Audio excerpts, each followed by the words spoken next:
नहीं सुना तो देखो, आपको सब समझ में आ जाएगा। एक कहानी सुनाता हूँ। देखो, एक व्यक्ति की मृत्यु हो गई, मौत हो गई, वो स्वर्ग में चला गया। स्वर्ग में जाता है तो वो भगवान से कहता है, भगवान आप तो इतने बड़े हो, आप सब कुछ जानते हो, सब कुछ जानबूझकर फिर भी आप जब फसलों पर पानी नहीं चाहिए होता है बारिश करवा देते हो। जब किसी व्यक्ति को प्यास लगी हो उसे पानी नहीं मिल पाता है, कहीं सूखा होता है वहाँ पर बारिश नहीं करते हो, और जहाँ पे बहुत पानी है वहाँ पर बाढ़ आ जाती है। आपको सब कुछ मालूम है, फिर भी आप ऐसा क्यों करते हो? आपको चलाना नहीं आता है, चलो एक दिन मैं चलाता हूँ, इस ड्राइविंग को मैं करता हूँ। वो व्यक्ति बोला भगवान से, तो भगवान ने कहा, भाई रहने दे, मुझे करने दे। नहीं नहीं नहीं, आपको पता नहीं है कैसे करना है, मैं करता हूँ, मैं संभालता हूँ इस पृथ्वी को। तो ठीक है, भगवान ने कहा चल तू चला के देख ले। तो वो व्यक्ति गया और उसने देखा कि किस किसान को फसल बोने के लिए पानी चाहिए, तो उसने पानी दिया, और समय समय पर उसे जो जितना टेम्परेचर होना चाहिए उतना टेम्परेचर दिया, जितनी फॉग होनी चाहिए, जितनी ओस होनी चाहिए उतना दिया, जहाँ पर पानी चाहिए था वहाँ पानी दिया, जहाँ पर एकदम अच्छी हवाएं चाहिए वहाँ पर अच्छी हवा दी। ऐसा करते करते कुछ महीनों बाद जब फसल बड़ी हुई और फसल लेने का समय हुआ, जब फसल का प्रोसेस करने का समय हुआ, तब प्रोसेस किया थ्रेसिंग के अंदर, तभी किसान ने देखा यार गेहूं का दाना कटा फटा हेल्दी नहीं, एकदम मरा हुआ जैसा लग रहा है, ऐसा क्यों हुआ? तभी वो व्यक्ति भगवान के पास गया, भगवान मैंने सब अच्छे से किया, मैंने सब अच्छे से टेम्परेचर, अच्छे से बारिश, अच्छे से हवाएं चलाई, फिर भी ऐसा क्यों हुआ कि ये गेहूं का दाना या जो कोई भी फसल बनी वो पूर्ण रूप से विकसित नहीं हो पाई? ऐसा क्यों हुआ? तभी भगवान ने कहा, एक फसल को लड़ने के लिए तुमने ज़्यादा भयंकर बारिश दी ही कहाँ? तूने ज़्यादा बारिश नहीं दी, इस वजह से उन्हें पता नहीं चला कि भयंकर बारिश में कैसे खड़ा रहा जाता है। तुमने कड़कड़ाती धूप दी ही नहीं, उन्हें पता ही नहीं चलेगा कि उसे कैसे उसको सहन करना पड़ता है। जब तक परेशानी तुम उसको नहीं दोगे तब तक वो पूर्ण रूप से विकसित नहीं हो पाएंगे।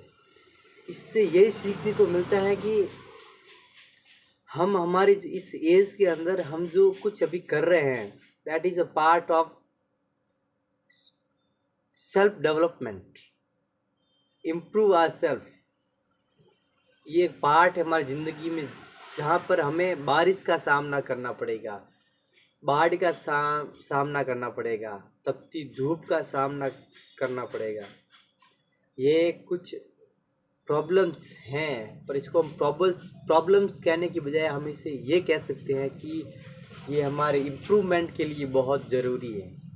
अगर ये नहीं होती तो शायद ये भी होता कि हम इतने इम्प्रूवमेंट नहीं कर पाते, हम ओपन और सॉल्यूशन ओरिएंटेड माइंड को ग्रैब इन नहीं कर पाते।